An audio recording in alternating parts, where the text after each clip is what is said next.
Bueno, y ahora vamos a ver un poquitito de repaso de cómo se hacía para sumar, restar, multiplicar y dividir los complejos. Esto sí ustedes lo vieron en Introducción a la Matemática y es bastante sencillo. Si yo tengo dos complejos, A más BJ y C más DJ, y los quiero sumar o restar, ¿sí?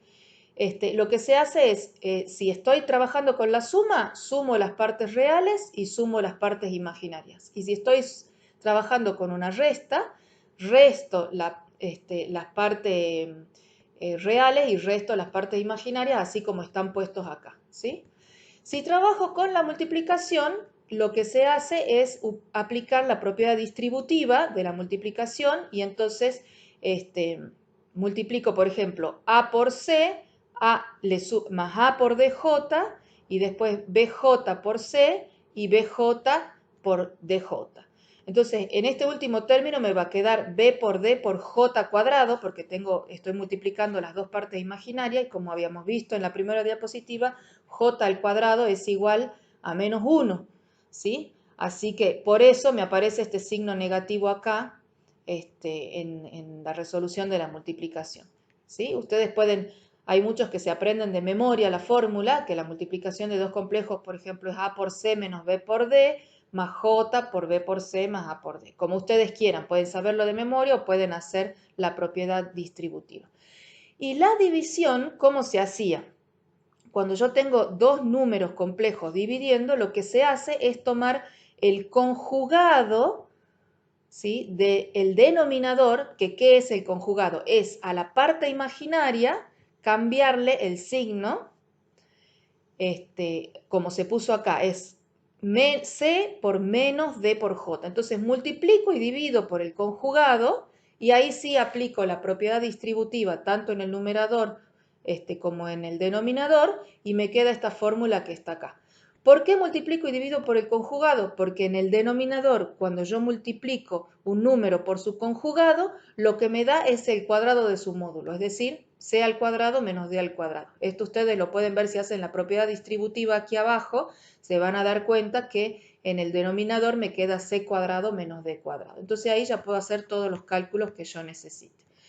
Respecto de esto de utilizar el conjugado, ahora en la siguiente diapositiva les voy a mostrar rápidamente para que ustedes no se confundan nunca cómo se calcula el número conjugado de un número complejo.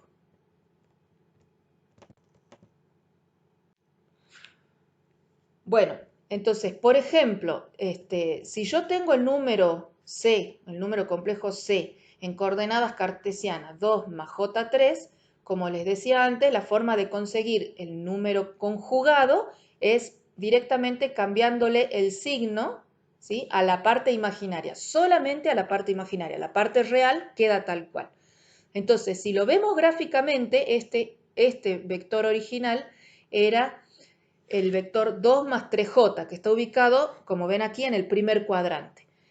Cuando yo busco su conjugado, como la parte real sigue siendo la misma y lo que cambia es la parte imaginaria, ¿sí?, este vector me va a quedar un vector ubicado en el cuarto cuadrante. Le cambié el signo a la parte imaginaria, ¿sí? Entonces el conjugado va a ser 2 menos j3, ¿sí?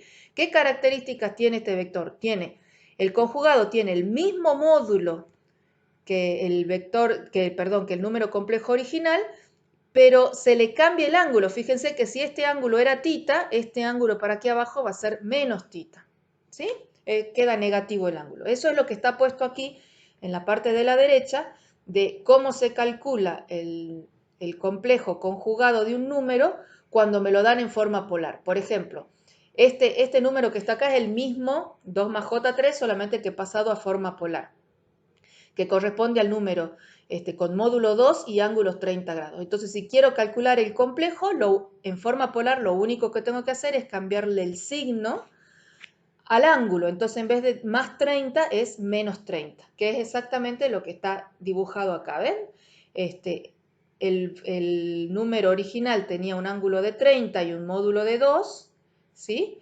Y el y el número complejo conjugado mantiene su módulo, pero su ángulo es de menos 30. ¿sí? Es bastante sencillo y lo vamos a utilizar un montón en los cálculos que siguen. Bueno, y este tema, en forma polar, lo único que puedo hacer con los números complejos es multiplicarlos o dividirlos, ¿sí? Si yo tuviera que sumar o restar dos números en forma polar, no se puede porque no están, las operaciones no están definidas, entonces lo que tengo que hacer es pasarme a la forma cartesiana los dos números y de ahí sumarlos como yo ya sé. Pero si me toca multiplicar o dividir los números en forma polar, eso sí puedo hacerlo y está definido acá. Por ejemplo, este es un número complejo 1 y este es el segundo número complejo y los quiero multiplicar.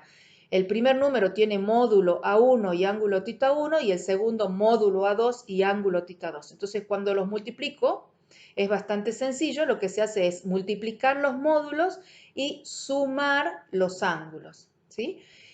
Y cuando los divido, acá no se ve la raya de división, pero esto es una división. Cuando los divido, el resultado es dividir los módulos y restar los ángulos, ¿sí? Entonces, multiplicar y dividir los números en forma polar es bastante más directo y rápido y sencillo que multiplicarlo en forma cartesiana, que hay que utilizar eso del complejo conjugado y utilizar, digamos, todas las propiedades distributivas. En forma polar es más sencillo hacerlo, ¿sí? Porque directamente se multiplican los módulos y se suman los ángulos en la multiplicación o se dividen los módulos y se restan los ángulos en la división. Acá ahora a continuación vamos a ver un ejemplo de cómo se hace esto. Por ejemplo, supongamos que tenemos este número en forma polar 5,30 y lo quiero dividir con 2,45, entonces cuando yo escribo lo que se hace es dividir los módulos 5 sobre 2, que me da como resultado 2,5, y restar los ángulos, o sea 30 menos 45, que me da menos 15. ¿Sí? Siempre tengo que respetar el signo que tengan los ángulos, obviamente. Por ejemplo, si en vez de ser 45 hubiera sido menos 45 acá, cuando yo hago la resta me quedaría 30 menos 45, o sea, se me hacen positivo esos dos menos seguidos y me quedaría 75 grados el resultado del ángulo de la división, ¿sí? Bueno, hasta aquí vamos hoy con el repaso de números complejos. Ustedes en la práctica van a tener muchas operaciones para trabajar y a lo largo de toda la materia se van a volver prácticamente expertos en trabajar con números complejos. Una sola cosita más les quiero mencionar, que eso lo van a leer después los que tengan posibilidad de mirar el libro, es por qué trabajamos con complejos. Porque cuando nosotros trabajemos con corriente alterna, si nosotros no introdujéramos los números complejos, el trabajar con funciones senoidales y cosenoidales, multiplicándolas, dividiéndolas, sumándolas, se volvería muy complicado. En cambio, nosotros lo que vamos a ver es una metodología para pasar todas esas senoidales al plano complejo, ¿sí? Mediante los fasores, que va a ser lo que vamos a ver la clase que viene. Y entonces,